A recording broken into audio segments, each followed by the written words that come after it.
You know who this guy is, don't you, Pit? Of course I do! It's Mario! He was your first ally in the fight against the subspace army.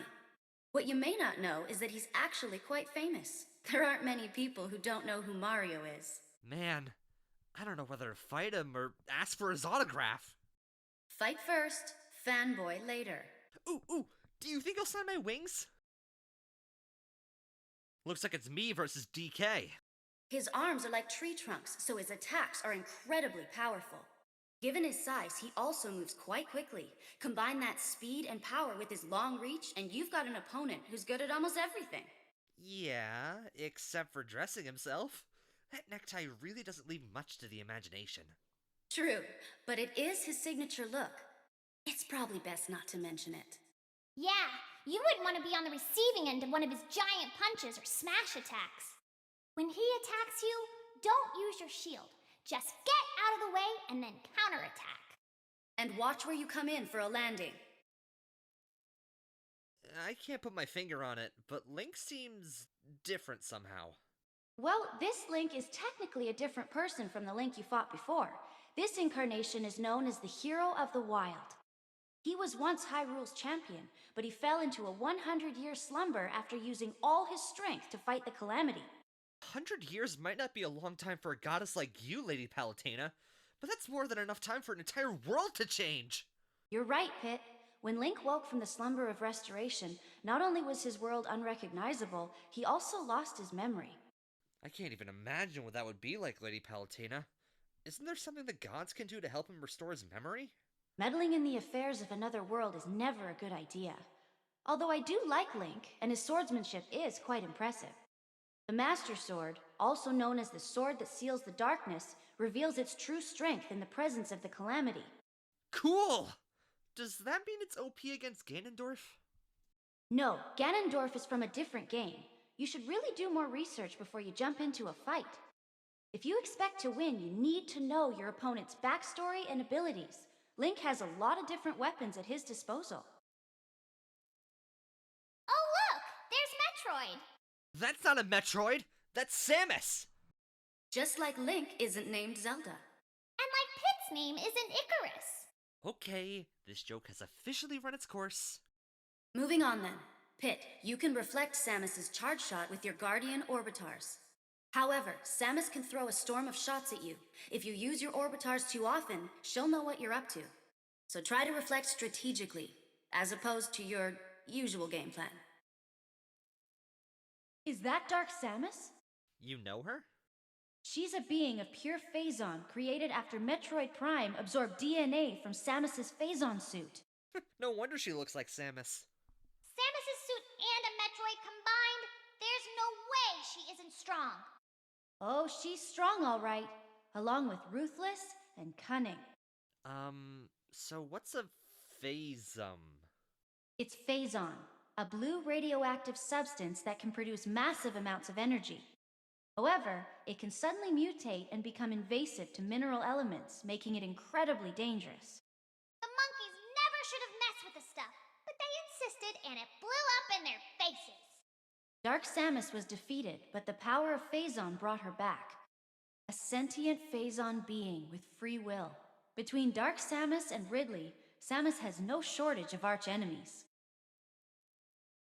It's Yoshi! Let me get this straight. Yoshi lays eggs, but he's actually male? Shouldn't you know that, oh goddess of nature? There's nothing natural about this guy. Yeah, I see your point. Well, all living beings contain both female and male elements. It appears that Yoshi is no different. I wonder what's inside all those eggs. Chocolate? Focus, Pit. If you use your shield when Yoshi's pulling off an egg roll, you can grab him.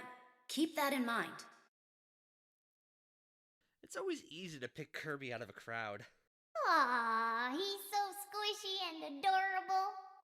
True, but he's still a formidable foe. He's got all kinds of moves, and he's top-notch at recovering. Does this guy have any weaknesses? Just what you'd expect. His weight, or rather his lack of weight. So it shouldn't be hard to send him flying, huh? Right. The question is how to do that. Oh, that part's easy. Just keep wailing on him. Then we'll see who's stronger, that little puffball or Kirby. Got any tips for fighting Fox? Fox McCloud is the leader of the mercenary flight team, Star Fox. His trademark is incredible speed. It's about time you showed up, Fox! That was a terrible General Pepper Pit. You should be wary of his blaster, too. Everybody, stay alert! Focus, Pit. You might think Fox's blaster doesn't hurt all that much and ignore it, but you'll soon find you've taken lots of damage. Sorry, I'm back. Okay, I'll just reflect his shots in my Guardian Orbiters. I figured you'd say that. Huh? Is that not what I should do? Like I said, he's quick on his feet, so there's no telling when he'll suddenly rush in and grab you. You've got to watch your back constantly when Fox is around. Do a barrel roll! Aw, look at that cute little guy. It's a Pokemon! And not just any Pokemon. Actually, that Pokemon is called a Pikachu. Pikachu evolves from Pichu, and when a Pikachu is fully evolved, it becomes a Raichu. It's quite rare for a Pokemon to be more famous in its middle stage than its final evolution. True, but Pikachu is a special case. I mean, it's the most famous of all the Pokemon. Excuse me, hello? What is it, Pit? I hate to interrupt your musing on Pokemon, but I could really use some Smash Bros help right about now! Oh, right, I forgot where we were. Okay, here's the tip. Dodge Pikachu's thunder and then counterattack.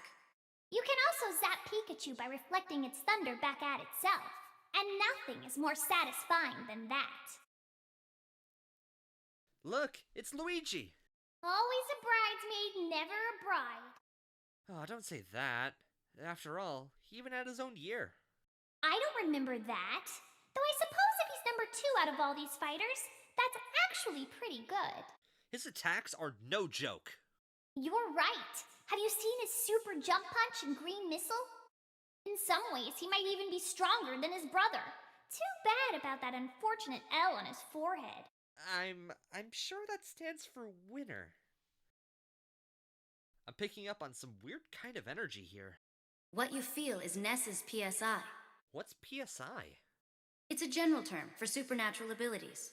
Supernatural? Isn't that pretty unscientific? Said the angel to the goddess. What are you getting at? Pit, we're having this conversation via telepathy. Meanwhile, the power of flight is a type of psychokinesis, and I see you from the heavens using clairvoyance. Finally, I call you back from the battlefield with something akin to teleportation. And believe me, I truly appreciate all that stuff you do with things. Anyway, if Ness tries to recover via PK Thunder and you reflect it, that will really ruin his day. Give it a try when you get a chance. Whoa! It's Captain Falcon! Oh, he's a captain. What ship does he command? I think he's more like a pilot or something. All these fighters have tons of skill and experience, but you can still hold your own. If we brought vehicles into the picture, though, that would be a totally different story. Good thing that's not the case. I'd be no match for an F-Zero machine or an R-Wing. Plus, those G-diffuser systems are terrible for the environment. You sure know a lot about space machinery, for being the goddess of nature and all. Anyway, if you're near Captain Falcon, watch out for his jump and Falcon Punch combo. That's Jigglypuff, the balloon Pokemon. Look at the way it floats. It must be light as air. Don't let its cuddly appearance fool you. It's one of the most aerodynamic fighters out there. And it has a deadly attack called Rest. When Jigglypuff lands this move, the effects can be devastating. However, that move does render Jigglypuff vulnerable for a short period of time afterward. So, when you see Jigglypuff start to fall asleep, that's your cue to move in for the kill. Gotcha! I'll be sure to keep an eye out for when it nods off. Hey, it's Batu! Will you quit calling me that? Now, where did you disappear to after the fight with Hades? Actually, Dark Pit works for me now. He's an officer in the forces of nature. What? No way! Just because we fought together once doesn't mean we're all buddy-buddy now. In fact, The Lightning Chariot and Phosphora are also both under my command. The battle isn't over yet. Viridi's interest and mine just so happen to overlap. So for this fight, I'll be happy to launch you into the stratosphere. Your powers are perfectly matched here. It all comes down to skill.